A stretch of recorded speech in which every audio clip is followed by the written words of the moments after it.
Welcome back. Really quickly, I wanted to share with you a rapid game that went well for me last night. It went really well, really quickly. Usually in my rapid games, I do the thing where I gain a slight advantage over several moves of the opening, and then I blow it with a big blunder and either lose after that or have to claw my way back and take advantage of an opponent blunder.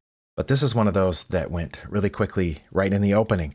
And it started with this position right here.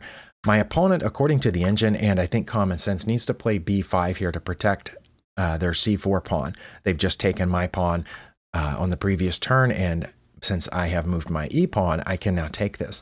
But instead, they decided to pin this knight first. And I think maybe they were planning on taking it, so when I took back, then they would get this pawn and have a queen right in the middle of the board. But it looked to me like I could just take this pawn now. So I did, and that turns out to be my best move.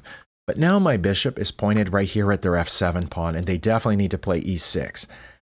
Well, for one thing, I can get a knight here and a knight here and threaten checkmate pretty quickly.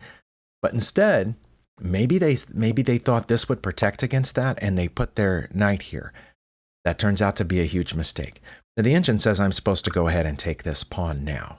I don't know about that. I don't know. Would their king go this way? I'm just not sure how exactly that would work out. Maybe I need to check. But what I did was put my knight in the center. And that's because I've seen so many puzzles where that's the answer, and it tempts them into taking my queen. But they're definitely not supposed to take my queen here.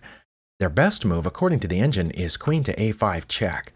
And it says I would block with my queen, which of course would get it out of danger of this bishop. But my opponent thought for a few seconds and took my queen. And of course, that allows checkmate here with the bishop on f7. So I was happy that I saw the knight move to the center, even though it wasn't my best move at the time.